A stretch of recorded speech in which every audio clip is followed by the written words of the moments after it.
आज की क्लास में according to that question paper के जो हमारा फर्स्ट क्वेश्चन है पूरा ऑफिशियल पेपर है, आप लोग ये देख सकते हैं, लेकिन इसको मैंने इस तरीके से सॉल्व नहीं, जो पेपर है यही है, इसको है जो दूसरे फॉर्मेट में कन्वर्ट किया है ताकि आपको समझना इजी रहे। तो इस पेपर का जो पहला क्वेश्चन था वो ये रहा यहाँ पे, which test is used to diagnose diphtheria.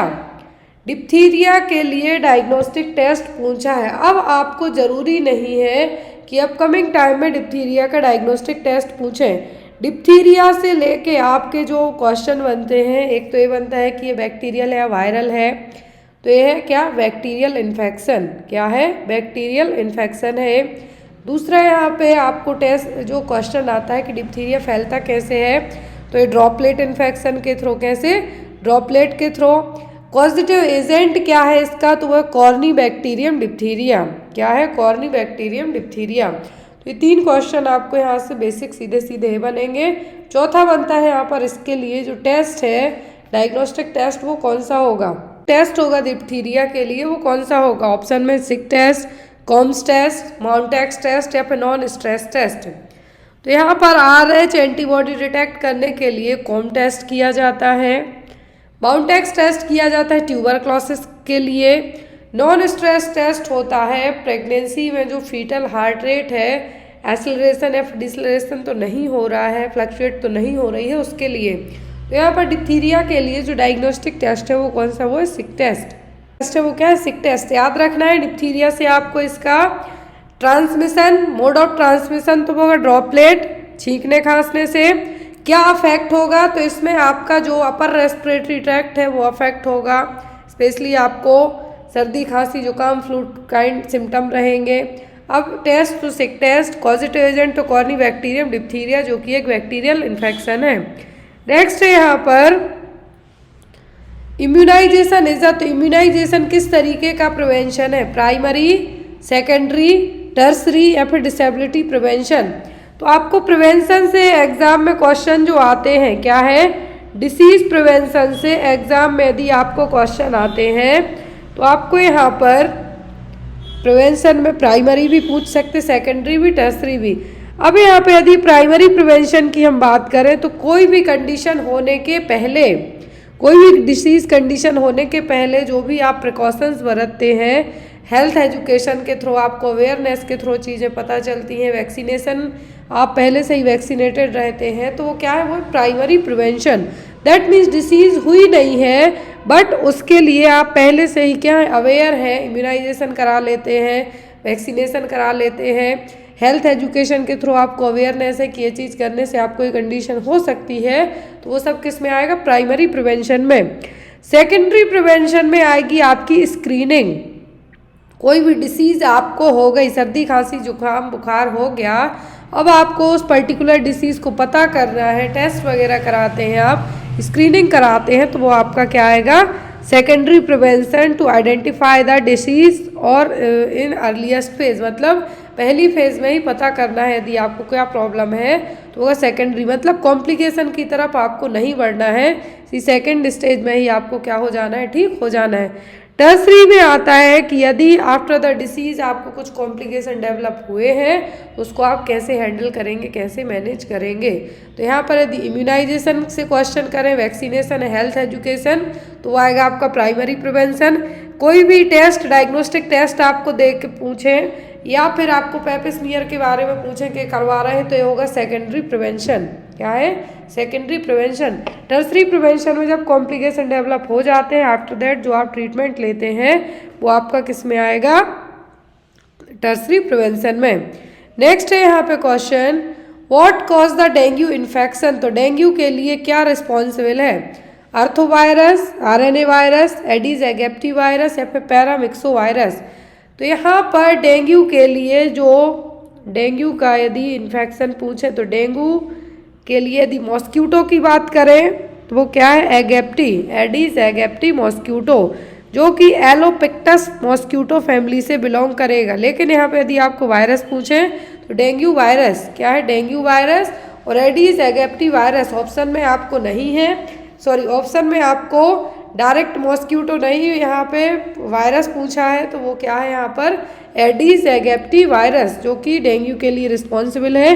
Dengue के लिए ही ब्रेक बॉर्न फीवर के नाम से भी जाना जाता है। क्यों? या फिर हड्डी तोड़ बुखार, मतलब कि इसमें आपके जितने भी जॉइंट्स है वहाँ पे तो दर्द होगा ही, साथ ही साथ आपकी आँखों में दर्द होगा, आँखों के यहाँ पे आपको पेन होगा, पूरी बॉडी में आपको फ्लू जैसे ही सिम्टम रहेंगे, लेकिन बुखार है जो बहुत हाई रहेगा। प्लेटलेट्स काउंट है जो बहुत ज़्यादा डाउन जाएगा आपको, ये एग्ज़ाम में आपको पूछा जाता है। तो यहाँ पर आपको याद रखना है कि जो एडीज मॉस्क्यूटो है, क्या है, एडीज मॉस्क्यूटो है, इसके थ्रू जीका चिकनगुनिया भी है जो फैलता है, ये भी याद रखें। लेकिन एडीज एगिप्टी, तो इससे क्या होगा यहाँ पे डेंगू, क्या है, डेंगू। नेक्स्ट क्वेश्चन है vitamin C is also known as, ये क्वेश्चन अभी इसी तरीके से रिलेट करता हुआ B2 विटामिन B2 को पूछा है, केमिकल नेम पूछा गया है HSSC एग्जाम में जो 31 तारीख को पेपर हुआ है। विटामिन सी का दूसरा नाम क्या है? टोकोफेरॉल, पेंटोथेनिक एसिड, वेनिलिक एसिड या फिर एस्कॉर्बिक एसिड। तो आपको सभी विटामिन के क्या है, सभी विटामिन के केमिकल नाम है जो याद रखने हैं, केमिकल नाम और इनसे होने वाली प्रॉब्लम्स। तो यहाँ पे यदि हम बात करें विटामिन सी, तो विटामिन सी का केमिकल नाम क्या है? एस्कॉर्बिक एसिड, क्या है? Ascorbic acid.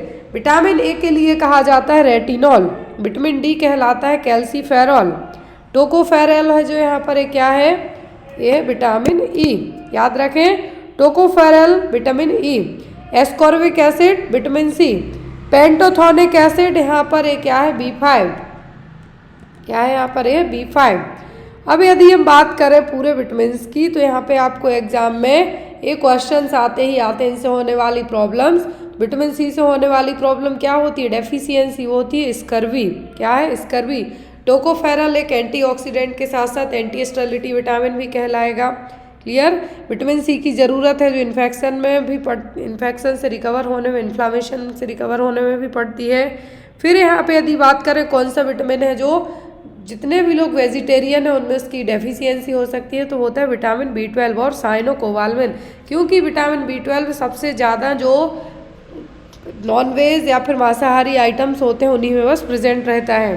तो यहाँ पे आपको सभी विटामिन्स, क्योंकि यहाँ पर आप ये नहीं सोचें कि विटामिन सी बस मिलेगा, आपको जितने भी विटामिन है वो उनसे होने वाली डेफिशिएंसी और उनके केमिकल नेम, 3 चीज़ें ज़रूर याद रखनी है। नेक्स्ट क्वेश्चन है आपका tuberculosis is caused by, tuberculosis है जो किसके थ्रू होगा? साल्मोनेला, स्ट्रेप्टोकोकस, स्टेफाइलोकोकस या फिर माइकोबैक्टीरियम। बहुत ही सिंपल सा क्वेश्चन है। तो ट्यूबरक्लोसिस के लिए जो रिस्पॉन्सिबल है वो क्या है? माइकोबैक्टीरियम, क्या है? माइकोबैक्टीरियम ट्यूबरक्लाई। इसके लिए जो डायग्नोस्टिक टेस्ट होता है टीबी के लिए वो होता है ट्यूबरक्लिन टेस्ट और माउंटेक्स टेस्ट, जिसमें प्रोटीन डेरिवेटिव PPD इंजेक्ट किया जाएगा, PPD इंजेक्ट किया जाएगा 10 mm इन ड्यूरेशन तक। यदि इन सर्किल बनाया जाएगा उसमें रेडनेस आती है, मतलब टीबी आपकी क्या है, पॉजिटिव निकली है। अब वो रीडिंग कितने टाइम में पढ़ते हैं? तो 48 से 72 घंटे के अंदर इंट्राडर्मल रूट से PPD इंजेक्ट किया जाएगा। ये बेसिक क्वेश्चन है, याद रखना है आपको, यहाँ पे ऐड करने की ज़रूरत नहीं, बट फिर भी मैं आपको यहाँ पे शॉर्ट वे में ऐड कर देती हूँ।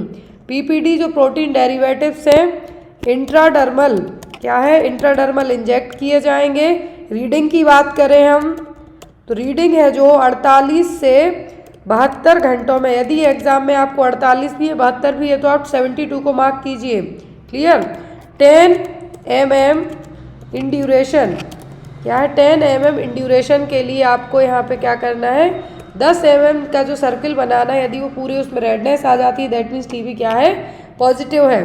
अब यहाँ पर ये ट्यूबरक्लिन टेस्ट या फिर माउंटेक्स टेस्ट के नाम से यहाँ पे जो टेस्ट है वो किया जाता है, क्लियर है। नेक्स्ट वन है क्वेश्चन आपका, इसकी ड्रग्स भी पूछी जाती हैं। जो डॉट्स रेजिमेन है वो इसके ट्रीटमेंट में यूज़ किया जाता है। यदि मिनिमम ड्यूरेशन की बात करें हम तो कितना, 6 मंथ तक, कितना है, 6 मंथ तक। नेक्स्ट क्वेश्चन है यहाँ पे आपका, द फ्रेशली प्रिपेयर्ड ORS तो नॉट बी यूज आफ्टर, तो जो ORS है क्या है, जो फ्रेशली प्रिपेयर्ड ORS है इसको कितने घंटे के बाद यूज़ नहीं करना है? 6 घंटे के, 12 घंटे के, 18 घंटे के कि 24 घंटे के? ORS के आपको एग्जाम में ओआरएस के आपको एग्जाम में कंपोनेंट पूछे जाते हैं। क्या है? कंपोनेंट है जो ओआरएस के आपको पूछे जाते हैं। दूसरी चीज़ यहाँ पर आपको ओआरएस के कंपोनेंट्स के साथ साथ कितना इसमें ऑस्मोलैरिटी है वो पूछी जाती है। तो यदि आपको डायरेक्ट याद नहीं होता है तो आपको एक काम करना है, इसके लिए ओआरएस का डब्ल्यूएचओ के थ्रू जो ओआरएस की डब्ल्यूएचओ की वेबसाइट पे जाइए आप और ओआरएस बस है जो टाइप कीजिए, पूरी आपको ओआरएस की डिटेल मिल जाएगी। क्योंकि ज़रूरी नहीं कि ये 24 घंटे वाला बस पूछें कि एक बार जो पैकेट घोला 24 घंटे के अंदर आपको यूज़ करना है। आफ्टर दैट 24 आवर आपको इसको क्या कर देना है? डिस्कार्ड कर देना है। ओआरएस में सोडियम क्लोराइड रहता है, पोटेशियम क्लोराइड रहेगा, सोडियम सिट्रेट रहेगा और जो ग्लूकोज रहता है वो रहता है एनहाइड्रोक्सी डेक्सट्रोज के फॉर्म में। ये आप याद रखें, एग्जाम में आपको आता है। पानी को गर्म करना है, उसको ठंडा करना है, देन आफ्टर आपको उसमें क्या करना है? ओआरएस है जो घोलना है, लेकिन 24 घंटे के अंदर जो घुला हुआ घोल है आपका उसको डिस्कार्ड कर देना है। क्लियर है?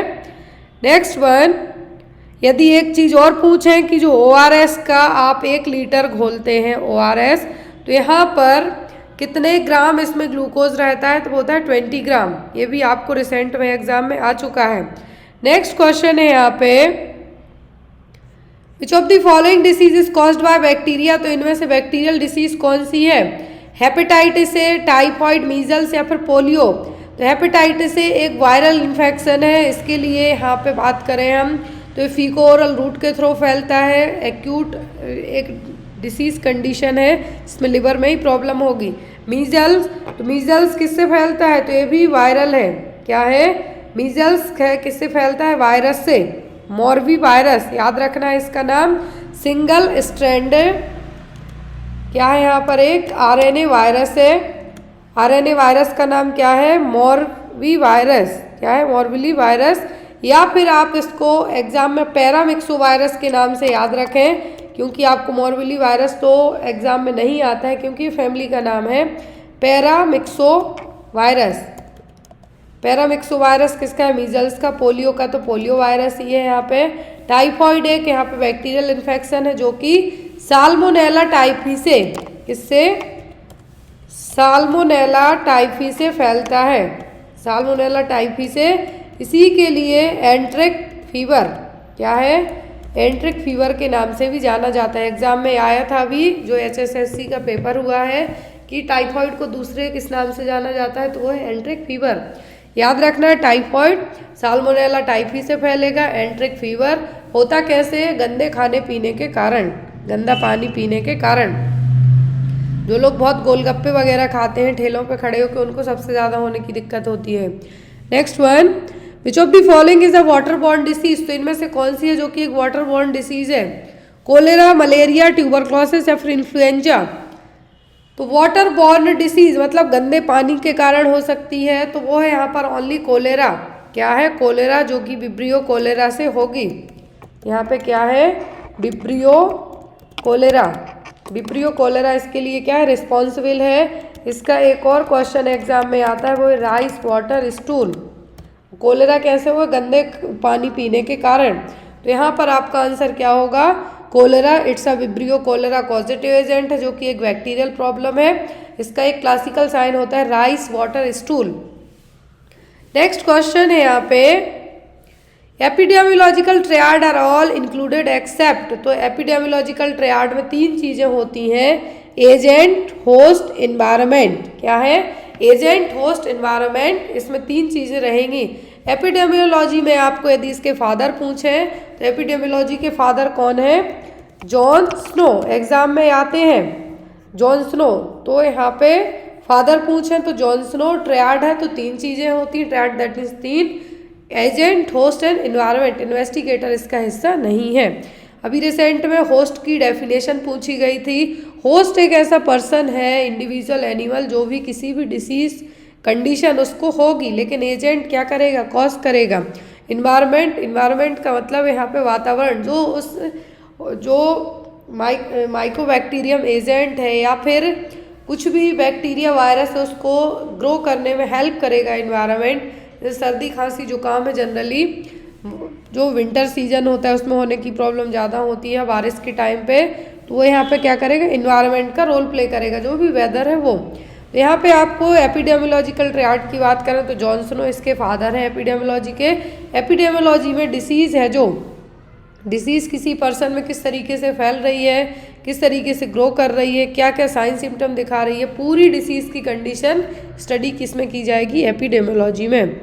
Next one, what is the immediate first aid treatment for dog bite. ये केस कल ही मेरे घर के सामने हो गया है डॉग बाइट का। तो यहाँ पे इमीडिएट फर्स्ट एड ट्रीटमेंट क्या देंगे आप किसी मरीज को, किसी पर्सन को यदि अचानक से कुत्ते ने काट लिया तो क्या करेंगे, cover with dressing, apply antiseptic lotion, suture the with wound, या फिर wash with soap and water for 15 minutes. तो यदि किसी को कुत्ते ने काट दिया है, भले वहाँ पे ज़्यादा स्क्रैच ना हो, ना कुछ भी उतना दिख भी नहीं रहा हो विजिबल, तब भी आपको एज अ फर्स्ट एड के तौर पर 15 मिनट तक साबुन और पानी से उसके हाथ धुलने हैं। जहाँ पे भी काटा है, जिस भी एरिया में, हाथ नहीं, यहाँ पे जहाँ पे भी काटा है वहाँ पे साबुन और पानी से कंटिन्यूअस 15 मिनट तक वॉश करना है, ताकि जो रेबीज़ वायरस है उस पर्सन की बॉडी में सर्कुलेट ना हो पाए। आपको पता नहीं है कि ये जो डॉग आपके आसपास घूम रहे हैं उनमें रेबीज़ वैक्सीन लगी हुई है नहीं, और आफ्टर दैट आपको 15 मिनट तक धुलने के बाद तुरंत हॉस्पिटल भी जाना है। ऐसा नहीं कि हाँ जहाँ भी काटा साफ करके छोड़ दें, आफ्टर दैट आपको हॉस्पिटल भी जाना है। Next one, rubella is also known as, rubella का दूसरा नाम क्या है, वूफिंग कफ, टिटनस, मीजल्स या फिर जर्मन मीजल्स। मीजल्स को कहा जाता है रूबियोला। क्या है, रूबियोला। मीजल्स को कहा जाता है रूबियोला। इसके जो क्लासिकल साइन है वो क्या है, कॉप्लिक स्पॉट, जो कि रेड कलर के रहेंगे। ये एग्जाम में अभी आया था, रेड रैसेस। तो यहाँ पे मैं लाइन इसलिए आपको ऐड करती जा रही हूँ ताकि आपको याद रखना इजी रहे। मीजल्स का दूसरा नाम पूछे तो रूबियोला। कॉप्लिक, यहाँ पे क्या है, कॉप्लिक स्पॉट हैं जो कि देखने को मिलते हैं और जो कि रेड रैसेस के नाम से भी जाने जाते हैं। रूबेला का नाम होता है जर्मन मीजल्स। क्या है, जर्मन मीजल्स। नेक्स्ट क्वेश्चन है यहाँ पे, वूफिंग कफ का दूसरा नाम होता है 100 डेज कफ, जो कि 2 साल से कम उम्र के बच्चों को अफेक्ट करती है। कॉजेटिव एजेंट है यहाँ पर क्या, बॉर्डेटेला पर्ट्यूसिस। नाम याद रखना है, 100 दिन की खांसी, वूफिंग कफ और पर्ट्यूसिस। क्या है, और पर्ट्यूसिस। अब पर्ट्यूसिस के लिए जो कॉजेटिव एजेंट है वो क्या है, वो बॉर्डेटेला पर्ट्यूसिस। और यहाँ पे यदि हम बात करें तो ये जो बॉर्डेटेला पर्ट्यूसिस है, जिनकी उम्र लेस देन 2 ईयर्स, जो बच्चे होते हैं 2 साल से कम उम्र के बच्चे होते हैं, उनको होने के चांसेस ज़्यादा होते हैं पर्ट्यूसिस से। आई होप आपको इतनी चीज़ें काफ़ी हैं, क्योंकि यही एग्जाम में आती हैं। Causative agent, it's a Bordetella pertussis. फैलता कैसे है, जो ड्रॉपलेट इन्फेक्शन है छींकने खांसने से। टिटनस, टिटनस का जो आपको एग्जाम में आ सकता है। टिटनस के जो बैक्टीरिया है, एक तो ये क्या है, बैक्टीरियल है, इसके बैक्टीरिया कैसे आपकी बॉडी में एंटर कर सकते हैं। जनरली टिटनस के बैक्टीरिया जो रहते हैं, स्पोर्स रहते हैं मिट्टी में, सॉइल में। अब यहाँ पर ये डायरेक्ट आपकी बॉडी में कहीं पर भी कट है या फिर कहीं पर भी कुछ स्क्रैप वगैरह है, लेसरेशन है, तो वहाँ से आपकी बॉडी में एंटर करेंगे। क्लियर। नेक्स्ट क्वेश्चन है यहाँ पे आपको, DPT vaccine is administered by which method. तो डीपीटी वैक्सीन किस मेथड से दी जाती है, ओरल, इंट्रामस्कुलर, इंट्राडर्मल, सबक्यूटेनियस। तो जो डीपीटी वैक्सीन दी जाती है वो दी जाती है इंट्रामस्कुलर रूट से। डिप्थीरिया, पर्ट्यूसिस, टिटनस किस रूट से, इंट्रामस्कुलर रूट से वैक्सीन दी जाती है। नाउअडेज डीपीटी के साथ साथ पेंटावैलेंट, क्या है, पेंटावैलेंट वैक्सीन, मतलब इसमें 5 वैक्सीन एक साथ होती हैं, जिसमें रहेगी आपकी diphtheria, pertussis, tetanus plus hepatitis B plus haemophilus influenza type B, HIV, haemophilus influenza type B है जो इंक्लूड रहेगी। IM रूट से है जो दी जाएगी, कहाँ पर, वास्टस लैटरलिस मसल्स में। ये आप याद रखें, छोटे छोटे टर्म्स में इसीलिए इंक्लूड करते जा रही हूँ ताकि आपको इजीली याद रहे। अब यहाँ पर इंट्राडर्मल की बात करें तो इंट्राडर्मल से ओनली बीसीजी दी जाती है, सबक्यूटेनियस ओनली मीजल्स दी जाती है आफ्टर कंप्लीटिंग द 9 मंथ। कब? 9 महीने के बाद। बीसीजी दी जाती है at the time of birth. कब? At the time of birth. और यदि नहीं दे पा रहे हैं तो 1 ईयर की एज तक इसको दे सकते हैं। इंट्रामस्कुलर में आपकी पेंटावैलेंट दी जाएगी। क्लियर? पेंटावैलेंट वैक्सीन में 5 वैक्सीन इंक्लूडेड रहेंगी। न्यूमोकोकल वैक्सीन दी जाती है, वो भी इसी रूट से दी जाएगी। ओरल में only OPV and rotavirus, rotavirus दी जाती है किसके लिए? डायरिया को प्रिवेंट करने के लिए। यहाँ पे आपको डायरिया के लिए रोटावायरस दी जाएगी ओरल, कितना? 5 ड्रॉप्स। ये याद रखें, जैसे ओरल पोलियो की 2 ड्रॉप्स होती हैं, इसकी यहाँ पे क्या रहेंगी? 5 ड्रॉप्स। क्लियर? ये छोटे छोटे टर्म्स से आपको याद रखना है। तो यहाँ पे ओपीवी कब तक दी जाती है? 5 साल की उम्र तक पोलियो से प्रिवेंट करने के लिए। रोटावायरस की 5 बूंदें दी जाती हैं 6, 10 और 14 वीक्स में। और पेंटावैलेंट वैक्सीन की बात करें तो ये भी दी जाती है कब? 6, 10 एंड 14 वीक्स की एज में, इंट्रामस्कुलर रूट से वास्टस लैटरलिस मसल में। या फिर एक क्वेश्चन आपको आ सकता है कि जो इन्फेंट हैं उनमें आईएम इंजेक्शन कहाँ दिया जाता है? वो दिया जाता है वास्टस लैटरलिस मसल्स में। क्लियर? नेक्स्ट क्वेश्चन है यहाँ पे, a newborn failure to pass meconium within the first 24 hour after birth में indicate which of the following. तो एक न्यूबॉर्न बेबी है, मेकोनियम, मेकोनियम का मतलब होता है बेबी का जो फर्स्ट पासिंग स्टूल है ब्लैक ग्रीनिश टाइप का रहेगा। यदि वो जन्म होने के बाद से लेके 24 घंटों तक स्टूल पास नहीं करता है तो इसको क्या होने के चांसेस रहेंगे? Abdominal wall defect, celiac disease, interception या फिर हिरस्प्रिंग्स डिसीज। तो यदि 24 घंटे की जगह एग्जाम में आपको 48 से 72 घंटे तक भी रख दें तो भी आपका आंसर सेम ही रहना चाहिए। 24 घंटे है जो यहाँ पे मिनिमम ड्यूरेशन की बात की जा रही है, यदि 72 घंटे तक भी रख दें सेम होगा आपका आंसर। मेकोनियम क्या है? बेबी का फर्स्ट पासिंग स्टूल, जन्म होने के बाद है जो बच्चे का पहला पासिंग स्टूल क्या कहलाता है? मेकोनियम, जो कि ग्रीनिश ब्लैक टाइप का रहेगा। लेकिन यदि बच्चा ये पास नहीं करता है 24 घंटे तक तो उसको हिरस्प्रिंग्स डिसीज, जिसको आप कह सकते हैं कंजेनाइटल, क्या कह सकते हैं आप इसको? Congenital mega colon. इसमें जो एब्सेंस रहेंगी, क्या रहेगा? एब्सेंस रहेंगी गैंग्लियोनिक सेल्स। एब्सेंस रहेंगी क्या? Ganglionic sales. एग्जाम में पूछ सकते हैं, यदि बच्चा जन्म होने के बाद से लेकर 24 घंटे तक फर्स्ट अपना जो स्टूल पास नहीं करेगा, पोटी नहीं जाता है, तो उसको क्या होने के रिस्क रह सकते हैं? कंजेनाइटल मेगा कोलोन, जिसको हिरस्प्रिंग्स डिसीज या फिर एब्सेंस ऑफ गैंग्लियोनिक सेल्स के नाम से भी आप जान सकते हैं। एग्जाम में या तो ये पूछेंगे कि हिरस्प्रिंग्स डिसीज में क्या प्रॉब्लम रहे, सॉरी क्या कौन सी सेल्स एब्सेंट रहेंगी, तो वो होती हैं ganglionic cells. Next is what is the first vaccine given to a newborn baby. तो न्यूबॉर्न बेबी को जो वैक्सीन दी जाती है वो पहली कौन सी है? फर्स्ट वैक्सीन पूछिए, बीसीजी, डीपीटी, एमएमआर या फिर डीटीपी। तो यहाँ पर बीसीजी जो वैक्सीन दी जाती है, पहले मैं आपको ऐड करती हूँ, जन्म के समय बच्चे को दी जाती है BCG plus hepatitis B and OPV. लेकिन यहाँ पे कंडीशंस अप्लाई होती हैं। हेपेटाइटिस बी है जो यदि बच्चे का वजन 2 kg से क्या है? कम है, तो आपको ये नहीं देना है। क्या करना है? नहीं देना है, नॉट गिवन। लेकिन यदि बच्चे का वजन जब 2 किलो से ज़्यादा हो जाए तब आप हेपेटाइटिस बी वैक्सीन दे सकते हैं आईएम रूट से। एक चीज़ और दी जाती है जन्म के समय, विटामिन के। विटामिन के दिया जाता है कैसे? आईएम रूट से। बच्चे का वजन यदि क्या है, बच्चा प्रीटर्म हुआ है और लो बर्थ वेट से कम है तो कितना दिया जाएगा ये डोज? 0.5। लेकिन बच्चा यहाँ पे यदि बर्थ वेट क्या हो, लेस देन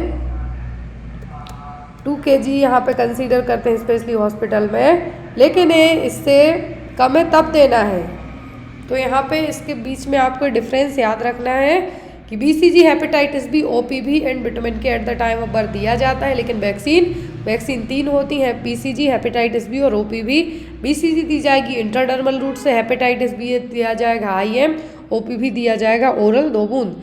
अब विटामिन के इंट्रामस्कुलर दिया जाएगा, यदि वजन कितना है 2 किलोग्राम से कम है तो हाफ डोज देना है आपको, या फिर आपको वजन नहीं दिया गया, डायरेक्ट कह दें कि लो बर्थ वेट पे भी है तब भी आपको कितना देना है 0.5। यदि डायरेक्ट पूछें कि कितना डोज देना है तो 1 mg। क्लियर। विटामिन के क्यों दिया जाता है? हेमरेज और ब्लीडिंग को प्रिवेंट करने के लिए। तो यहाँ पे क्वेश्चन है कि first BCG that is given newborn baby, तो वो क्या है? BCG vaccine. नेक्स्ट है question, what does N Apgar score of 9 means? यदि अपगार स्कोर में 9 आते हैं इसका मतलब क्या है? डिप्रेशन है, डिप्रेशन नहीं है, इमीडिएट ट्रीटमेंट की जरूरत है, या फिर none of the above. Apgar score किसने दिया था? वर्जीनिया अपगार ने। याद रखें अपगार स्कोर 2 बार चेक किया जाता है न्यूबॉर्न में, एक तो जन्म होने के विदिन 1 मिनट के अंदर और दूसरा 5 मिनट के बाद। 2 चीज़ें याद रखें, जन्म होने के विदिन 1 मिनट के अंदर और दूसरा 5 मिनट के बाद अपगार स्कोर चेक किया जाता है। यहाँ पर 5 चीज़ें चेक होती हैं अपगार स्कोर में। ए रिप्रेजेंट द अपीयरेंस, मतलब बच्चे का स्किन कलर, यदि पिंक है मतलब बच्चा हेल्दी है। पी रिप्रेजेंट द पल्स और हार्ट रेट। जी मीन्स ग्राइमेसी और रिफ्लेक्सेस, जो हाथ पैर हिला डुला रहा है वो चिल्ला रहा है। एक्टिविटी मतलब मसल टोन, और एस्पिरेशन मतलब ब्रीदिंग। तो ये 5 चीज़ें चेक की जाती हैं, और यदि बच्चा पूरी बॉडी पिंक है तो 2 पॉइंट देंगे। 100 से ऊपर हार्ट रेट है, पल्स रेट जो कि 120 से 160 के बीच में होती है तो भी नॉर्मल है। ग्राइमेसी मतलब अच्छा रो रहा है, चिल्ला चिल्ला के है जो क्या है बच्चा, नॉर्मल है। एक्टिव मूवमेंट, हाथ पैर भी हिला डुला रहा है, और पल्स जो ब्रीदिंग रेट है नॉर्मल है। तो सब में 2-2 करके 10 पॉइंट हो जाएंगे। लेकिन यदि 7 से कम है तो मॉडरेटली डिप्रेस्ड है, और 3 से भी कम है मतलब बच्चा सीवियरली डिप्रेस्ड है। तो यहाँ पे याद रखना, यदि 9 पूछे मतलब बच्चा अच्छी कंडीशन में है, no depression. Next is when the anterior fontanelle does normally closes. तो एंटीरियर फॉन्टेनल कब क्लोज होते हैं? 6 to 10 मंथ में, 12 to 18 मंथ में, 2 to 3 ईयर में, या फिर 3 to 4 ईयर में। तो एंटीरियर फॉन्टेनल नॉर्मली कब क्लोज होते हैं?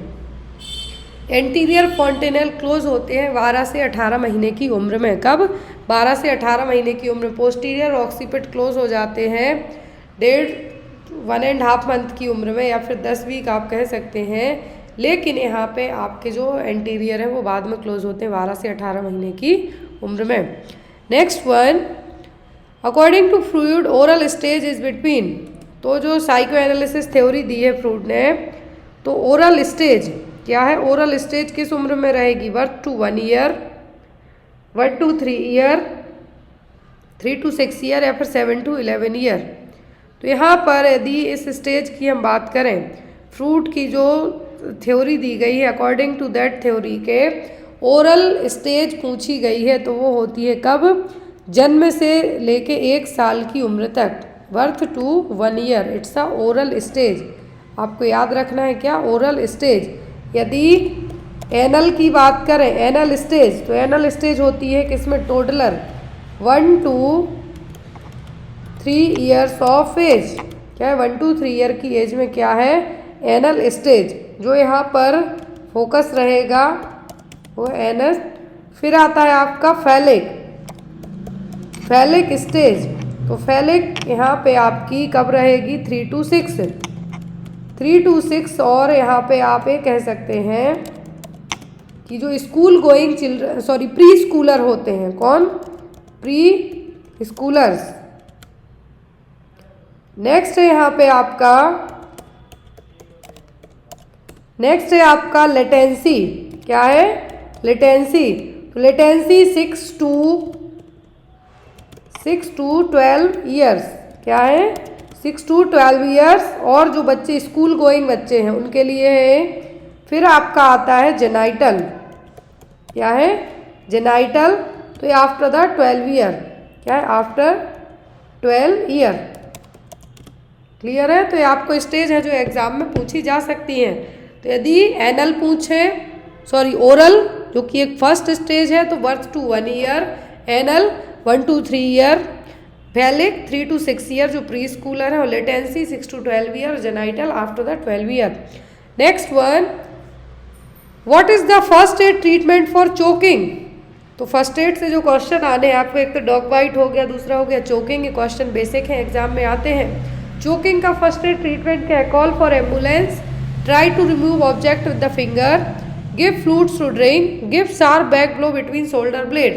फर्स्ट एड ट्रीटमेंट क्या है चोकिंग का? तो चोकिंग का फर्स्ट एड ट्रीटमेंट होता है कि sharp back blow between the shoulder blade. यहाँ पे हेमलिज मैन्यूवर ऐड कर दें तो आपको वो है जो मार्क करनी है, लेकिन जब वो नहीं और आपको इस तरीके से ऑप्शन है तो यहाँ पे आपको 5 back blow between the shoulder blade, shoulder blade के बीच में 5 बैक ब्लो देना है, फिस्ट क्लोज करके उसके थ्रू। और एब्डोमिनल थ्रस्ट आपको अपने दोनों हाथों से, जिस भी पर्सन को चोकिंग की कंडीशन है, दोनों हाथों से पीछे की तरफ जाके आगे की तरफ हाथ क्लोज करके उसको पूरा कवर करके 5 एब्डोमिनल थ्रस्ट और 5 शार्प बैक ब्लो देना है, जिसको कहा जाता है Heimlich manoeuvre. Clear? Next one, what is the route of BCG? तो बीसीजी का रूट क्या होता है? इंट्राडर्मल। यहाँ पे आपको उतना एक्सप्लेन करने की जरूरत नहीं, क्योंकि स्टार्टिंग में ही हमें देख चुके हैं। नेक्स्ट है excessive production of growth hormone in child is called as. यदि बच्चे में ग्रोथ हार्मोन का ज़्यादा प्रोडक्शन होता है तो उसको क्या हो सकता है? ग्वाइटर, कुशिंग सिंड्रोम, एक्रोमेगाली या फिर जिजेंटिज्म। यदि ग्रोथ हार्मोन का एक्सेसिव मतलब ज़्यादा प्रोडक्शन होता है तो क्या कहलाएगा? जिजेंटिज्म। यदि एडल्ट में होता है तो एक्रोमेगाली, लेकिन बच्चे में हो रहा है तो क्या है? जिजेंटिज्म। याद रखना है, बच्चे में जिजेंटिज्म, एडल्ट में क्या कहलाएगा? एक्रोमेगाली। इस एक्सेसिव ग्रोथ हार्मोन की प्रोडक्शन के कारण बच्चे की जो स्ट्रेचर है वो एज कम्पेयर टू नॉर्मल, बच्चे की हाइट भी ज़्यादा लंबी हो जाएगी, बोन्स डिफॉर्म्ड रहेंगी, मतलब लंबी रहेंगी, लेकिन उतना जो बच्चा है उतना प्रॉपर तरीके से डेवलप नहीं हो पाएगा। Next one, diarrhoea is more common in. तो डायरिया होने के चांसेस किस में ज़्यादा रहेंगे? Incorrect infant feeding, artificial feeding, lack of breast feeding या फिर अर्ली वीनिंग। कॉमन होगा जो बच्चे आर्टिफिशियल फीड करते हैं या फिर बॉटल फीडिंग, क्या है? बॉटल फीडिंग वाले बेबी हैं उनमें। अर्ली वीनिंग वाले बच्चे में स्टंटिंग देखने को मिल सकती है। स्टंटिंग का मतलब है समय के पहले यदि 4 महीने की उम्र में बच्चे को खाना पीना खिलाना स्टार्ट कर दिया तो बच्चे का पेट तो बढ़ेगा ही, हाथ पैर के यहाँ पे बहुत ज़्यादा फैट जमा होगा, जिसके कारण बच्चे में प्रॉब्लम्स ही होंगी।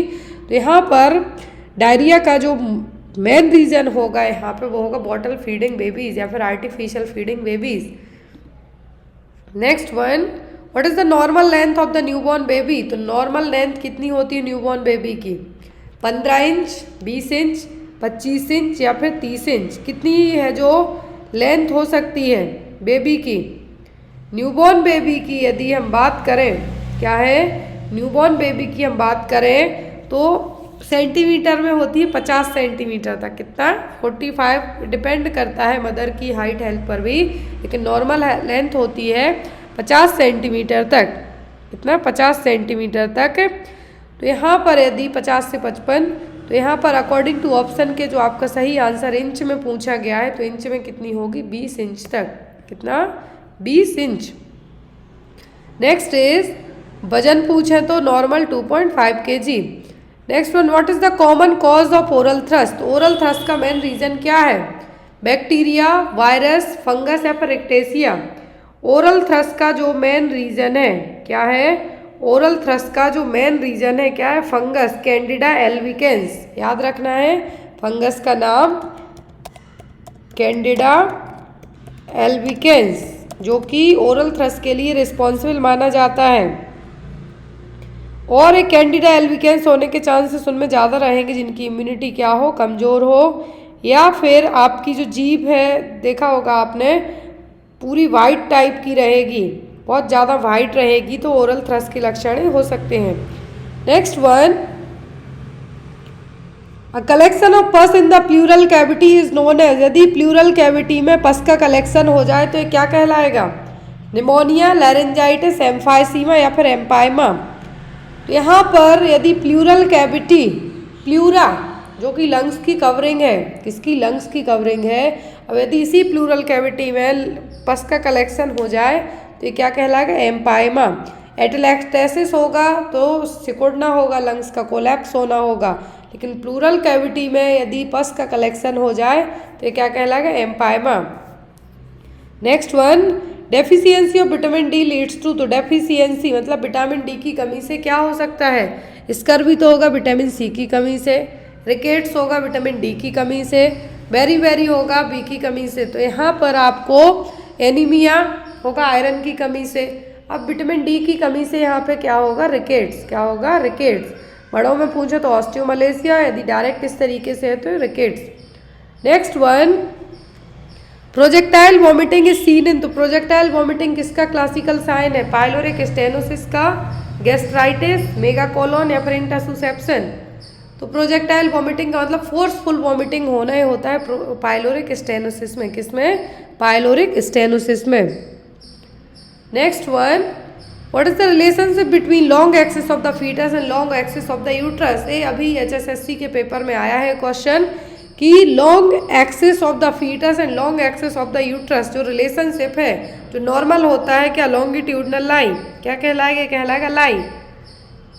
प्रेजेंटेशन नॉर्मल कौन सा होता है, वो होता है सिफेलिक और वर्टिक्स।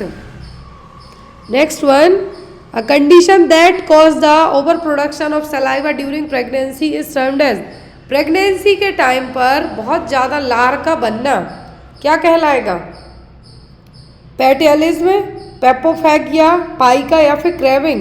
क्रेविंग का तो मतलब होता है कुछ भी अंदर से ऐसी ऐसी चीज़ें खाने की इच्छा कि कुछ ना पूछो खट्टा खाना, वो क्रेविंग एक अलग है।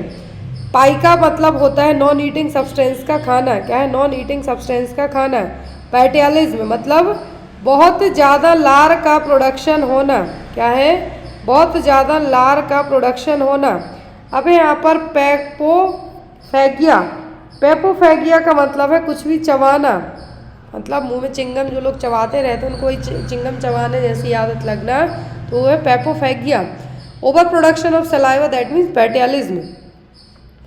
Next one, what is the drug of choice in eclampsia, तो एक्लेम्सिया के लिए ड्रग ऑफ चॉइस पूछी है, क्या होगा, oral magnesium sulphate, intravenous magnesium sulphate, oral phenytoin या फिर IV फेनिटोइन।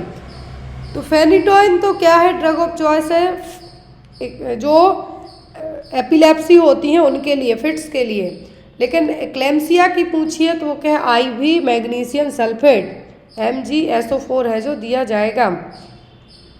एक्लेम्सिया क्या है, प्रेगनेंसी इंड्यूस्ड हाइपरटेंशन, लेकिन साथ ही साथ में जो एपिलेप्टिक फिट्स का आना भी, क्या है, फिट्स का आना भी।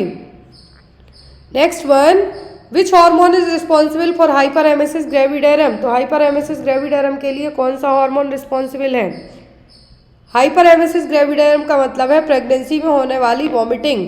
रिलैक्सिन भी रिलीज होता है, प्रोजेस्टेरोन भी रिलीज होता है, ह्यूमन प्लेसेंटल भी होता है और HCG भी होगा, लेकिन मैंने रिलीज होने को कहा है ना कि हाइपरएमेसिस ग्रेविडेरम के लिए।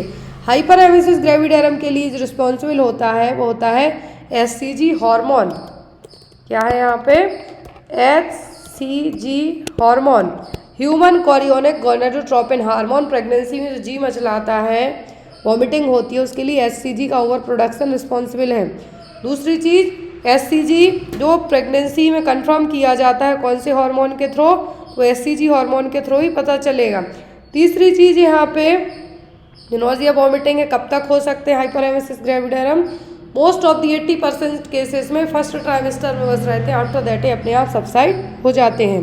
अब इस HCG को रिलीज़ कौन करता है, इसको रिलीज़ करती हैं सिंक्टोट्रोफोब्लास्ट सेल्स, सिंक्टोट्रोफोब्लास्ट सेल्स।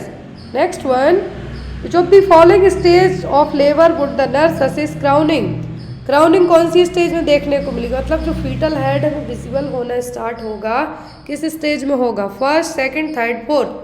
तो फर्स्ट स्टेज में सर्विक्स डायलेट होगी, कितना, 10 centimetre. Second, fetal expulsion stage कहलाती है, कौन सी, फीटल एक्सपल्सन स्टेज। तीसरी स्टेज कहलाती है क्या, प्लेसेंटल एक्सपल्सन। फोर्थ को कहते हैं हम क्या, ऑब्जर्वेशनरी स्टेज। क्या है ऑब्जर्वेशनल स्टेज, बच्चे को भी ऑब्जर्व करना है, माँ को ऑब्जर्व भी करना है, मोस्ट ऑफ दी माँ को ऑब्जर्व किया जाएगा यहाँ पे। तो यहाँ पे फर्स्ट स्टेज क्या है, लेबर में सर्विक्स डायलेट होना 10 centimetre. Second stage fetal expulsion stage है और इसी स्टेज में क्राउनिंग देखने को मिलेगी। तीसरी होती है प्लेसेंटल एक्सपल्सन स्टेज। चौथी होती है माँ को ऑब्जर्व करना है कि बहुत ज़्यादा ब्लीडिंग तो नहीं हो रही है, यूट्रस प्रोलैप्स तो नहीं हो रही है, ये सभी चीज़ें आपको क्या करनी है, मेजर करनी है, चेक करनी है। Next one, pale white vaginal discharge for the first fortnight during puerperium is. Pale white colour का वेजाइनल डिस्चार्ज हो रहा है first fortnight during the puerperium, तो ये क्या कहलाएगा, रूब्रा, सिरोसा, अल्वा या फिर ट्यूना। तो यहाँ पर वाइट कलर की बात की जा रही है, तो एंड में होता है।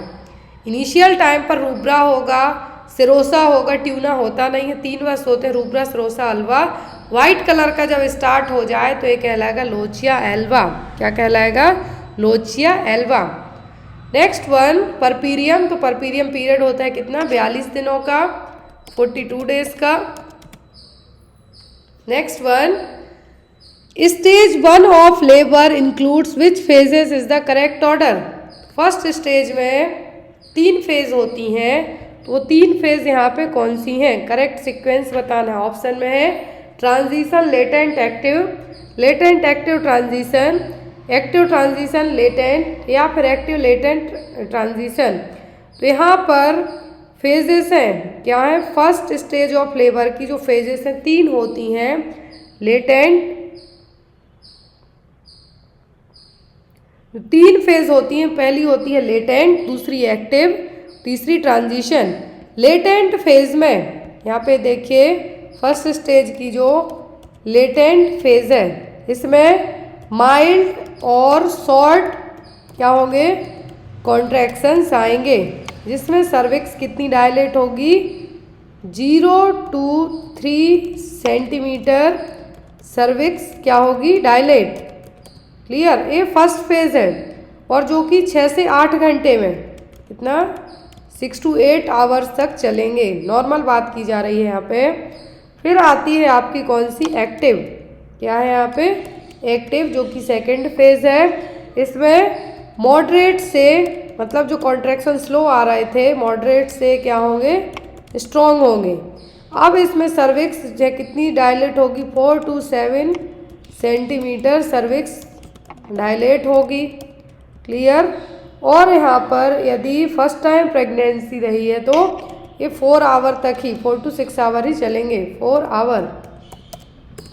फिर आती है यहाँ पर आपकी ट्रांजिशन फेज। क्या है, ट्रांजिशन फेज। तो इसमें कॉन्ट्रैक्शन क्या होंगे, स्ट्रॉन्ग रहेंगे आपके। क्लियर, स्ट्रॉन्ग रहेंगे। सर्विक्स 7 से 10 सेंटीमीटर डायलेट होगी, मतलब फुली डायलेट होगी। सर्विक्स 10 सेंटीमीटर डायलेट होगी। सर्विक्स इस स्टेज में आके दिखती ही नहीं है, इतनी थिन हो जाती है, और वो टर्म यूज़ किया जाता है एफास्टमेंट। एग्जाम में आता है आपको क्वेश्चन, सर्विक्स का जब ट्रांजिशनल फेज में, फर्स्ट स्टेज ऑफ लेबर की ट्रांजिशनल फेज में सर्विक्स पहुंचेगी, इनविजिबल हो जाएगी, जिसको कहा जाता है effacement of the cervix. Clear है। नेक्स्ट क्वेश्चन है the main sign of second stage of labour. तो यहाँ पे ऑप्शन है full dilatation of cervix to the birth of the baby, uterine contraction to dilatation of cervix, from birth of the baby to delivery of placenta, full expulsion of placenta until 2 hour of birth. ये है आपकी कौन सी, 4th stage, placenta निकलने के बाद से लेके 2 घंटे तक ऑब्जर्व करना। ये है from birth of the baby to delivery of the placenta, ये है 3rd स्टेज। फिर है यहाँ पे uterine contraction to dilatation of cervix, it's a first stage. फिर है यहाँ पे ये वाली जो ये है क्या है, full dilatation of cervix to birth of the baby, it's a 2nd stage. Question में आपको कहा है कि सेकंड स्टेज की साइन क्या है, full dilatation of cervix to the birth of the baby. Next question है first fetal movement that is felt by the mothers, it's called the quickening. यहाँ पे आपको उतना एक्सप्लेन करने की जरूरत नहीं है, क्योंकि ये को टिप ऑफ टंग याद है। ये फील कब होता है? 20 वीक्स की प्रेगनेंसी में। कब? 20 वीक्स के जेस्टेशनल पीरियड में। कब? 20 वीक की प्रेगनेंसी में। लाइटनिंग का मतलब होता है यहाँ पर जब 36 तो 38 वीक की प्रेगनेंसी तक क्या होगा, आपका जो फंडल हाइट है एक्सीफेस्टर्नम और चेस्ट तक पहुँचेगा, इसका सडनली डाउन आना मतलब बेबी का नीचे की तरफ आके एंगेज होना, तो प्रोसेस क्या कहलाती है? Lightening. Next one, the fertilization of ovum in female takes place in the fertilization कहाँ पे होता है? ओविडक्ट, यूट्रस, वेजाइना, सर्विक्स पे होता है फैलोपियन ट्यूब के। कहाँ पर? फैलोपियन ट्यूब के एम्पुला पार्ट में। याद रखें। तो यहाँ पर ओविडक्ट किसको कहा जाता है? फैलोपियन ट्यूब को। यदि जब यही फर्टिलाइजेशन ओविडक्ट में हुआ, फैलोपियन ट्यूब में हुआ, यहीं पे इम्प्लांटेशन भी हो गई यूट्रस की जगह, तो फिर ये कहलाएगा क्या? Ectopic pregnancy. Next one, inflammation of uterine tube is known as. तो यहाँ तक हम 30 क्वेश्चन तक पहुँच गए। अब जिन्होंने 31 दिसंबर का पेपर नहीं देखा, प्लीज़ देखिए, इन 30 क्वेश्चंस में से 6 क्वेश्चन उस पेपर में आए हुए हैं। और आगे हम देखेंगे कि जो आगे जो और क्वेश्चंस हैं उनमें से कितने रिपीट हुए हैं। तो यहाँ पर inflammation of the uterine tube, oophoritis, mesometritis, parametritis या फिर साल्पिंजाइटिस। यूट्राइन ट्यूब का इन्फ्लामेशन कहलाता है साल्पिंजाइटिस। यूट्राइन ट्यूब और फैलोपियन ट्यूब एक ही नाम है, नहीं तो कंफ्यूज हो जाओ आप। फैलोपियन ट्यूब और यूट्राइन ट्यूब और ओविडक्ट तीनों सेम नाम है। इसका इन्फेक्शन इन्फ्लामेशन कहलाएगा क्या? Salpingitis. Next one, which of the following is the cause of inflammation of urethra. तो यूरेथ्रा के लिए जो कॉज है मेन क्या है?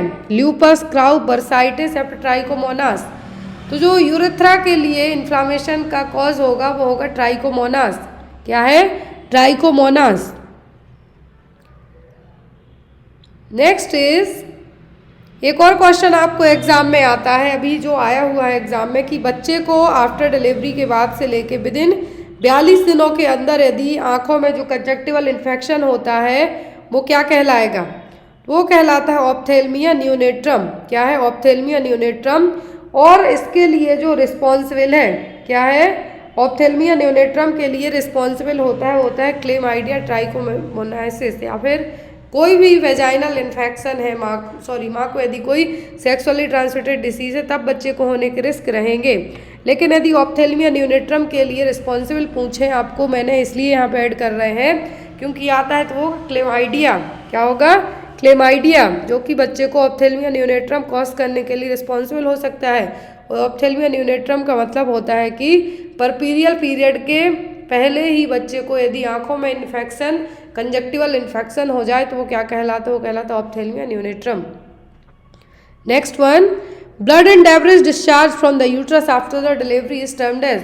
तो डिलीवरी के बाद जो यूट्रस से blood debris discharge, cells discharge हो रही हैं, तो ये क्या कहलाएगा? पायूरिया, लोचिया, एप्सिस या फिर कोलाज्मा। तो कोलाज्मा कहलाता है प्रेगनेंसी में फेस पर जो स्पॉट्स आते हैं वो कोलाज्मा। इसको प्रेगनेंसी फेस मास्क भी कहा जाता है। एप्सिस का मतलब तो है पस, पायूरिया का मतलब यूरिन के साथ में पस का आना। लेकिन यूट्रस से डिस्चार्ज की बात की जा रही है तो वो क्या कहलाएगा? Lochia, rubra, serosa, alba. Next one, a condition in which amniotic fluid index is 5 centimetre और लेस। तो ऐसी कंडीशन जिसमें एमनियोटिक फ्लूइड इंडेक्स कितना हो? 5 सेंटीमीटर से कम हो, क्या है? ओलिगोहाइड्रोमनियास, पॉलीहाइड्रोमनियास, स्पाइना बाइफिडा या फिर एंसेफेलाइटिस। तो ये कहलाएगा क्या? 5 जो AFI एमनियोटिक फ्लूइड इंडेक्स का मतलब है क्या है? AFI 5 सेंटीमीटर से कम है। जब AFI जो एमनियोटिक फ्लूइड इंडेक्स है क्या हो? मोर देन 25 हो जाए तो ये क्या कहलाएगा? Polyhydramnios. Clear? Next one, the constant phase in menstrual cycle is known as. तो कांस्टेंट फेज कौन सी कहलाती है मेंस्ट्रुअल साइकिल में? ओव्यूलेशन, ल्यूटियल, मेंस्ट्रुअल या फिर प्रोलिफरेटिव फेज। तो ये 4 फेज होती है। मेंस्ट्रुअल का मतलब जो ब्लीडिंग हो रही है वो, क्योंकि 5 से 7 दिन तक की रहती है। ल्यूटियल फेज, तो कांस्टेंट फेज कहलाती है यहाँ पे कौन सी? Luteal phase. ये देखिए यहाँ पे आप, आई होप इमेज आपको प्रॉपर विजुअलाइज हो रही हो, क्लियर। तो यहाँ पे जो 4 फेज होती हैं, ओवेरियन साइकिल या फिर आप यहाँ पर मेंस्ट्रुअल साइकिल कह सकते हैं। तो ओवेरियन फेज होती है 1 से, यहाँ पे ओवेरियन फेज कितने दिन की होगी? 7 दिन की, सॉरी 0 to 7 डेज तक की होती है जनरली। जो ब्लीडिंग टाइम होता है मेंस्ट्रुएशन फेज वो होती है 7 से 14 दिन के बीच में क्या होगी आपकी? ल्यूटियल। फिर आपका जो 21 से 28 दिन के टाइम का जो पीरियड होता है वो 14वें दिन की होती है ओव्यूलेशन फेज। लास्ट में आपकी आती है क्या? ल्यूटियल फेज और प्रोलिफरेटिव फेज। तो यहाँ पे आपको याद रखना है 0 to 7, 7 to 14, 14 to 21 और 21 to 28, इस तरीके से क्या रहेंगी? फेजेस रहेंगी। Next one, oxygenated blood enters the fetal circulation by umbilical vein through the. तो अम्बिलिकल वेन ऑक्सीजनेटेड ब्लड को कैरी करती है। 3 ब्लड वेसल्स होती हैं अम्बिलिकल स्कीम में, 3 वेसल्स, वेन और आर्टरीज 3 होती हैं टोटल। तो वेन डी ऑक्सीजनेटेड ब्लड को कैरी करती हैं और जो आर्टरी है वो डीऑक्सीजनेटेड ब्लड को कैरी करती हैं। तो फीटल सर्कुलेशन में जो अम्बिलिकल वेन के थ्रू ऑक्सीजनेटेड ब्लड एंटर होता है तो वो कैसे होगा? इंट्राहेपेटिक वेन के through, intrahepatic artery, ductus venosus या फिर डक्टस आर्टरियोसस। तो अम्बिलिकल वेन के थ्रू जो ब्लड सर्कुलेट हो रहा है वो होगा डक्टस वीनोसस के थ्रू। किसके थ्रू? डक्टस वीनोसस के थ्रू। नेक्स्ट है fear of height is termed as. तो यदि जिसको ऊंचाई से डर लगता है तो क्या टर्म यूज किया जाएगा? एक्रोफोबिया, एल्गोफोबिया, अगोराफोबिया, फिर गेमोफोबिया। ऊंचाई से डर लगने के लिए जो टर्म यूज होगा वो क्या होगा? वो कहलाता है एक्रोफोबिया। क्या है? एक्रोफोबिया। एल्गोफोबिया, यहाँ पे फोबिया का मतलब होता है डर लगना। क्या है? डर लगना। एल्गोफोबिया का मतलब है कि फिजिकल पेन से डर लगना। क्या है यहाँ पर? फियर ऑफ पेन, आपको कुछ भी लगे उससे डर लगना। क्या है? एल्गोफोबिया। गेमोफोबिया का मतलब होता है शादी से डर लगना। नेक्स्ट है the most common cause of dementia. तो डिमेंशिया का मेन रीजन क्या हो सकता है? डिप्रेशन, मैनिया, एल्जाइमर्स या फिर मल्टीपल स्क्लेरोसिस। कॉमन कॉज पूछा है डिमेंशिया का तो होगा एल्जाइमर डिसीज, जो कि एल्डर एज पर्सन में कॉमन होते जाता है। Next one, false fixed belief is called. False fixed belief क्या है? इल्यूजन है, डेल्यूजन है, परसेप्शन है कि हेलुसिनेशन है? फॉल्स फिक्स्ड बिलीफ क्या कहलाएगा? तो ये कहलाता है आपका क्या? डेल्यूजन। क्या है? Delusion. Next one, what is the most common mental disorder in suicide. Suicide यदि जो लोग करते हैं उनको क्या प्रॉब्लम हो सकती है इसके कारण वो सुसाइड कर जाए, आत्महत्या कर जाए? मैनिया, अल्कोहल डिपेंडेंसी, डिप्रेशन या फिर सीजोफ्रेनिया। तो सुसाइड वो लोग करते हैं जो डिप्रेशन में रहते हैं ज़्यादातर। डिप्रेशन, जो सुसाइड का मेन रीज़न होता है वो होता है डिप्रेशन।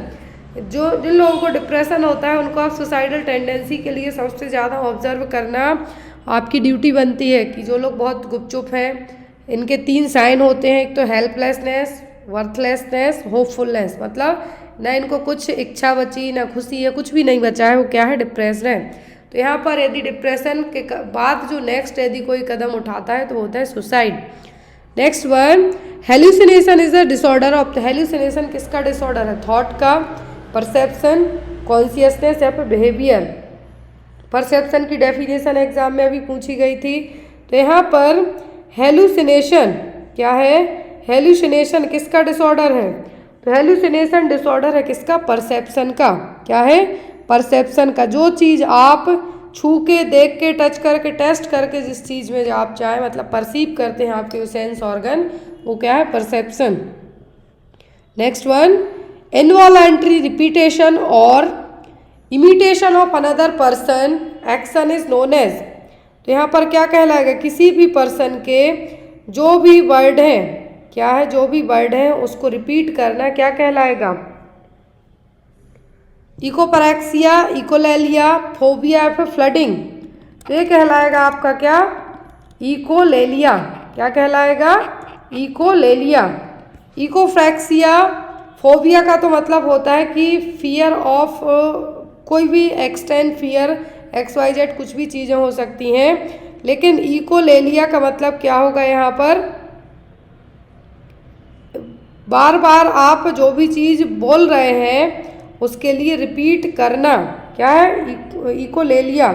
और यहाँ पर किसी भी पर्सन के जो आप बॉडी पोस्चर बनाते हैं या फिर जो भी काम करते हैं आप उसको बार बार जाके आपके साथ वो रिपीट करना, वो कहलाएगा इकोफ्रेक्सिया। लेकिन ले लिया मतलब आप जो बोल रहे हैं वो रिपीट करना, जो भी चीज़ आप मूवमेंट करते हैं वो इकोफ्रेक्सिया है। बोलना रिपीटेशन ऑफ इनवॉलंटरी, रिपीटेशन और imitation of another persons, sorry यहाँ पे एक्शन की बात की जा रही है, तो यह है आपका क्या, इकोफ्रेक्सिया। यहाँ पर आपके जो इनवॉलंटरी रिपीटेशन और इमिटेशन ऑफ वर्ड्स, यहाँ पे जो वर्ड्स हैं वो आपके आएंगे, जो आप बोलते हैं, बोलने वाले को बोलेंगे इकोलेलिया, जो भी आप करते हैं उन हरकतों को जो लोग रिपीट करें वो कहलाएगा echopraxia. Next one, fear of enclosed space is termed as, किसी किसी को बंद जगहों पर डर लगती है तो क्या है, एल्गोफोबिया, एक्रोफोबिया, क्लस्ट्रोफोबिया, फिर जूफोबिया। जूफोबिया में मतलब फियर फ्रॉम एनिमल्स, क्लियर। क्लस्ट्रो मतलब क्लोज्ड स्पेस से डर लगना। एक्रोफोबिया, एक्रोफोबिया का मतलब बहुत ज़्यादा भीड़ भाड़ वाली जगहों में जाने से डरना। Next one, absolute contraindication for ECT, electroconvulsive therapy में किस केस में ईसीटी नहीं देंगे आप, मैनिया में, डिप्रेशन में, इंक्रीज्ड इंट्राक्रैनियल प्रेशर या फिर डायबिटीज़ में। डायबिटीज़ में भी अवॉइड की जा सकती है, बीपी बढ़ रहा है तब भी अवॉइड करेंगे। लेकिन एब्सोल्यूट मतलब देना ही नहीं है जब किसी पर्सन का आईसीपी बढ़ा हुआ हो। ईसीटी दी और ज़्यादा बड़ा, मरीज ठीक होने की वजह सीधा भगवान को प्यारा हो गया। तो ईसीटी का एब्सोल्यूट कॉन्ट्राइंडिकेशन क्या है, जब आईसीपी बढ़ा हुआ हो, हेड इंजरी हुई हो, ऐसे केसेस में ईसीटी नहीं दी जाएगी। इलेक्ट्रोकन्वल्सिव थेरेपी, ईसीटी तब यूज़ की जाती है जब साइकेट्रिक ड्रग्स हैं जो यूजफुल ना हो, असर ना करें, तब ईसीटी दी जाएगी। Next one, what is the drug of choice for mood disorder, तो मूड डिसऑर्डर वाले मरीज के लिए ड्रग ऑफ चॉइस क्या है, इमिप्रामाइड है, लिथियम है, क्लोरप्रोमाजीन है या फिर हैलोपेरिडोल है। ये सभी ड्रग किसी न किसी फॉर्म में एग्जाम में आती हैं। लिथियम क्या है, मूड डिसऑर्डर के लिए, और या फिर हम ये कह सकते हैं मैनिया के लिए ड्रग ऑफ चॉइस है। इमिप्रामाइन डिप्रेशन के लिए यूज़ की जाती है। और साथ ही साथ जो बच्चे बेड वेटिंग या फिर 6 साल की उम्र के बच्चे जो बेड वेटिंग करते हैं या फिर इसको हम कहते हैं एन्यूरेसिस, उसमें भी इमिप्रामाइन यूज़ की जाती है। क्लियर है। मूड डिसऑर्डर के लिए जो ड्रग ऑफ चॉइस क्या है वो है लिथियम। लिथियम की टॉक्सिसिटी एग्जाम में बहुत आती है। Next one, during repetitive rituals और मूवमेंट इज एसोसिएटेड विथ, कोई भी काम आप बार बार रिपीट करते हैं तो वो क्या है, acute stress disorder, generalized anxiety disorder, obsessive compulsive disorder या फिर स्ट्रेस। ये कहलाएगा सिंपल सा क्या, ओसीडी। आपको गेट लगाने की आदत है, लगे भी है, बार बार जाके चेक करेंगे और लगाएंगे। हाथ धुलने की आदत है, दिमाग में जो आइडिया आ रहा है, आपके दिमाग में आइडिया आ रहा है हैंड वॉश करना, हैंड वॉश करना, जाके धुल ही लेना, वो पूरा ओसीडी कहलाएगा। Next one, when is the world mental health day celebrated, तो हम हर साल विश्व मानसिक दिवस कब मनाते हैं, बहुत ज़रूरी है। नाउअडेज मेंटल हेल्थ सबसे ज़्यादा डिस्टर्ब हो रही है, फिजिकल तो होती ही है किसी न किसी रीज़न से, मेंटली सभी जगह डिप्रेशन में, बच्चे डिप्रेशन में जा रहे हैं, स्ट्रेस में जा रहे हैं, एग्ज़ाम क्लियर नहीं कर पाए। तो यहाँ पर मेंटल हेल्थ की ज़रूरत बहुत ज़्यादा है, अवेयरनेस बहुत ज़्यादा है। तो यहाँ पर मेंटल हेल्थ डे हम सेलिब्रेट करते हैं हर साल, कब, 10 अक्टूबर को, 10 अक्टूबर को। Next one, which is the most dangerous type of schizophrenia, तो सीजोफेनिया का सबसे डेंजर टाइप क्या है, सिंपल, हैप्रीफ्रेनिक, पैरानॉइड या फिर कैटाटोनिक। कौन सा सीजोफ्रेनिया सबसे डेंजर है, तो होता है पैरानॉइड, जिसको शकीले टाइप का सीजोफ्रेनिया आप कह सकते हैं। पर्सन हमेशा शक में ही रहेगा। Next one, which is not a clinical feature of depression, तो डिप्रेशन का क्लिनिकल फीचर कौन सा नहीं है, increased activity, decreased volume of speech, poverty of ideas, sadness of mood. तो क्लिनिकल फीचर डिप्रेशन का कौन सा नहीं है, तो डिप्रेशन वाला मरीज बहुत कम बोलेगा, सॉरी कम एक्टिव रहेगा। तो यहाँ पर इसका आंसर भी आपका यही होगा, इंक्रीज्ड एक्टिविटी। ये कभी भी एक्टिव नहीं रहेंगे, बहुत कम बोलेंगे, इनके पास आइडिया भी कम होंगे और सेट भी रहेंगे, लेकिन यहाँ पर एक्टिविटी ज़्यादा नहीं रहेगी। और यहाँ पर पूछा गया है कि कौन सा क्लिनिकल फीचर नहीं है, तो वह increase activity. Next one, which one is the most common symptom of neurosis. Neurosis वाले मरीज में क्या सिम्टम देखने को मिलेंगे? फियर होगा, एंजाइटी होगी, स्टूपर होगा कि डिल्यूजन होगा? क्या देखने को कॉमन मिलेगा एन्यूरोसिस वाले में? न्यूरोसिस वाले पर्सन में क्या है जो कॉमन सिम्टम होंगे? यहाँ पर साइकोटिक की बात नहीं की जा रही है। न्यूरोसिस वाले मरीज में क्या सिम्टम देखने को मिलेंगे? तो न्यूरोसिस वाले मरीज का यहाँ पर सिम्टम पूछा है तो वो होगी यहाँ पे एंजाइटी। क्या होगी? एंजाइटी होगा, गिल्ट टाइप से रहेगा, उनको डर भी लगेगा, तो यहाँ पे आपका आंसर क्या होगा? Anxiety. Next one, false sensory perception with no basis in reality is known as. False sensory perception मतलब जिसका रियलिटी से लेना ही देना नहीं है, तो वो क्या है? वो कहलाएगा आपका क्या? हेलुसिनेशन। क्या है? हेल्यूसिनेशन। नेक्स्ट वन, ऑप्शन में आपको बहुत ही सिंपल ऑप्शन है जो आपको पता है, इसलिए मैंने इनको रीड आउट नहीं किया। नेक्स्ट है most important factor in therapeutic relationship. तो थेराप्यूटिक रिलेशनशिप में सबसे ज़्यादा जरूरी क्या है? नॉलेज होना, प्रोफेशनलिज्म, ट्रस्ट या फिर मोटिवेशन। जरूरी तो ये सभी चीज़ें हैं, जरूरी सभी चीज़ें हैं, लेकिन सबसे ज़्यादा इम्पॉर्टेंट है ट्रस्ट। आपका पेशेंट आप केयर कर रहे हैं उसकी, तो आप पर ट्रस्ट कर रहा है या नहीं, वो चीज़ सबसे ज़्यादा डिपेंड करेगी। तो मोस्ट इम्पॉर्टेंट फैक्टर यहाँ पे क्या होगा थेराप्यूटिक रिलेशनशिप में? ट्रस्ट, भरोसा करना। Next one, normal response of an individual to the loss of a loved object is called as. यदि किसी का कोई प्यारा, कोई सबसे लव्ड वन है, कुछ भी यदि क्या हो जाए, उसकी डेथ हो जाए, तो यहाँ पर जो उसको रिस्पॉन्ड करेगा वो क्या कहलाएगा? लो मूड, सैडनेस, डिप्रेशन या फिर ग्रीफ, ये कहलाएगा क्या? ग्रीफ। अब यहाँ पे आपको ऐड होती है कुबलर रॉस की थ्योरी, एग्जाम में आता है। क्या है? कुबलर रॉस का जो मॉडल है या कुबलर रॉस थ्योरी आप कह सकते हैं इसमें। तो कुबलर रॉस की थ्योरी में आपको स्टेज पूछ सकते हैं। फर्स्ट होती है डिनाइल, मतलब एक्सेप्ट नहीं करना। दूसरी स्टेज होती है एंगर, गुस्सा आना। तीसरी होती है बार्गेनिंग। क्या है? बार्गेनिंग। चौथी होती है डिप्रेसिव। लास्ट होती है एक्सेप्टेंस। ये आपको सीक्वेंस में जमाने आ सकती हैं। कुबलर रॉस का मॉडल है, कुबलर रॉस की थ्योरी, इसमें 5 स्टेप होते हैं: denial, anger, bargaining, depressive, acceptance. पहले मरीज डिनाई करेगा कि नहीं, मैं नहीं हो सकता, मेरे साथ नहीं हो गए, गुस्सा आएगी, बार्गेनिंग होगी, अंदर ही अंदर दुखी होगा, एट द एंड वो क्या कर जाएगा? उस चीज़ को एक्सेप्ट कर जाएगा। Next one, the method use to administration medication into a ear is called. यदि कोई भी मेडिकेशन आप क्या करते हैं? कान में डालते हैं, तो क्या कहलाएगा? कान, नाक और आँखों में जो मेडिकेशन आप इंस्टिल करते हैं वो कहलाएगी इंस्टलेशन। क्या होगी? इंस्टलेशन। इनहेल मतलब नोज, स्प्रे के थ्रू जो जाएगी। इंजेक्शन अब आपके निडल के थ्रू बॉडी के अंदर इंजेक्ट किए जाएंगे, वो होंगे।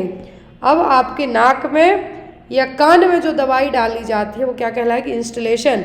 स्किन पे लगाई जाएगी तो वो कहलाएगी क्या? टॉपिकल। ये एग्जाम में आया हुआ है HSSC में अभी। Next one, knee chest position is also known as. तो नी चेस्ट पोजीशन को क्या कहेंगे आप? लेफ्ट लेटरल, लिथोटोमी, जेन्यूपेक्टोरल या फिर फॉलोअर्स। नी चेस्ट पोजीशन कहलाती है जेन्यूपेक्टोरल पोजीशन। कौन सी? जेन्यूपेक्टोरल पोजीशन। फॉलोअर्स ब्रीदिंग प्रॉब्लम के लिए कॉमनली यूज़ की जाती। लेफ्ट लेटरल यदि किसी को एनीमा देना है या फिर कुछ रेक्टम में चेक किया जाना है उसके लिए यूज़ की जाएगी। लेथोटोमी वेजाइनल एग्जामिनेशन के लिए यूज़ की जाएगी। Next one, loss of hepatitis termed as. भूख ना लगने के लिए क्या टर्म यूज़ करेंगे? एनोरेक्सिया, अफासिया, पॉलीफेजिया या फिर ओलिगोफेजिया। तो यहाँ पर बहुत ज़्यादा क्या है? यहाँ पर बहुत ज़्यादा भूख ना लगना, सॉरी यहाँ पे क्या है? लॉस ऑफ एपेटाइट है, मतलब एनोरेक्सिया, बहुत ज़्यादा खाना मतलब एक्सेसिव ईटिंग। पॉलीफेजिया बहुत ज़्यादा खाना पॉलीफेजिया, बहुत कम खाना ओलिगोफेजिया, लेकिन भूख ही ना लगना anorexia. Clear. Next is as inform constant is obtain from a pre operative patient to prevent. जब मरीज की सर्जरी के पहले आप एक पेपर पे साइन करा लेते हैं वो कहलाता है इन्फॉर्म कॉन्सेंट। इसका रीज़न क्या होता है? कॉम्प्लिकेशन के लिए, इन्फेक्शन के लिए, एनी फॉल या फिर लीगल इम्प्लीकेशन। आप लीगल इम्प्लीकेशन में ना फंसें उसके लिए आप पहले ही मरीज की फैमिली से साइन करा लेते हैं। और ये चीज़ सबसे ज़्यादा इम्पॉर्टेंट होती है जब आप किसी हेल्थ फैसिलिटी में काम कर रहे हो तब। Next one, an instrument placed against a patient chest to hear both chest and heart sound. तो चेस्ट और हार्ट साउंड सुनने के लिए मरीज के चेस्ट पे आप एक इंस्ट्रूमेंट रख के सुनते हैं कानों में लगा के। तो वो क्या है? स्टेटोस्कोप है, ऑटोस्कोप है, स्फिग्मोमैनोमीटर है कि टेलीस्कोप है? स्फिग्मोमैनोमीटर यूज़ करेंगे बीपी चेक करने के लिए, ऑटोस्कोप यूज़ किया जाएगा आपके कान चेक करने के लिए, स्टेटोस्कोप यूज़ किया जाएगा आपका हार्ट और चेस्ट साउंड सुनने के लिए। Next one, which of the following is the meaning of PRN? PRN का मतलब क्या? When advise, immediately, when needed या फिर नाउ। तो ये कहलाएगा क्या? व्हेन नीडेड, जब जरूरी हो तब। Next one, what should the nurse read carefully in the drug order to give safe medication? यदि मरीज को आप मेडिकेशन दे रहे हैं तो आपको क्या चीज़ें पहले पढ़ लेनी है? ड्रग एंड पेशेंट नाम, ये बिल्कुल पढ़ना है। ड्रग डोज एंड रूट, ये भी पढ़ना है। Drug and signature of the doctor, ये सभी चीज़ें पढ़नी है। देन आफ्टर आप किसी मरीज को मेडिकेशन एडमिनिस्टर करेंगे। Right patient, right route, right dose and जो डॉक्टर ने आपको प्रिस्क्राइब किया है। यदि ऑप्शन में आपको ये नहीं है, इनमें से एक है लेकिन ये तीनों आपके मिलते जुलते हुए हैं, तब आपका आंसर होगा all of the above. Clear. Next one, the activity that is not recorded by pulse oximeter. तो पल्स ऑक्सीमीटर में SpO2 लेवल चेक किया जाएगा, ऑक्सीजन सैचुरेशन चेक होगी और पल्स चेक होगी। ECG चेंजेस देखने को नहीं मिलेंगे। क्लियर। पल्स ऑक्सीमीटर कोरोना के टाइम पे सबने खरीद लिया था। Next one, collapsing pulse is known as. Collapsing pulse को क्या कहा जाएगा? Bigeminal pulsus, alternans, water hammer या फिर बाउंडिंग पल्स। कोलैप्सिंग पल्स कहलाती है वाटर हैमर पल्स। कौन सी? Water hammer pulse. Next one, the best method for assessing inner respiration in a responsive person. यदि मरीज रिस्पॉन्ड कर रहा है, बेहोश नहीं, रिस्पॉन्ड कर रहा है, तो आप उसकी रेस्पिरेटरी रेट कैसे चेक करेंगे? Put hand in front of the nose, look, listen and feel, put the hand of the chest, F none of the above. मरीज रिस्पॉन्ड कर रहा है तो देख के, सुन के, फील करेंगे। Look, listen and feel. Next one, which of the following is the abbreviation of drops. तो ड्रॉप्स के लिए क्या एब्रीविएशन यूज़ किया जाएगा? DP, DR, GTT या फिर GTTS। तो जो टर्म एब्रीविएशन मतलब शॉर्ट यूज़ होगा वो होगा यहाँ पे GTT। क्या है? GTT। एक क्वेश्चन आपके लिए, इसका आंसर आप लोग कमेंट बॉक्स में देना। जो इसके आगे के क्वेश्चन है वो आपको नेक्स्ट क्लास में पढ़ाए जाएंगे। क्वेश्चन है, the nurse is order to administer ampicillin at TIPPO। The nurse should give the medication.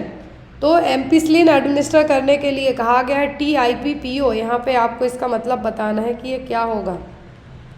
TIPPO। 3 times a day after meals, 3 times a day orally, 2 times a day by mouth या फिर 2 times a day before meals। इसका answer आप लोग comment box में देना। I hope आपको आज का ये पेपर अच्छा लगा हो। डेली आपको इसी तरीके से पेपर सॉल्व कराए जाएंगे और जो भी लोग इन पेपर्स PDF को परचेस करना चाहते हैं वो डायरेक्ट मेरे व्हाट्सएप नंबर पर कॉन्टैक्ट करके इन पेपर्स PDF को परचेस कर सकते हैं। Thank you for watching us. Bye bye, take care.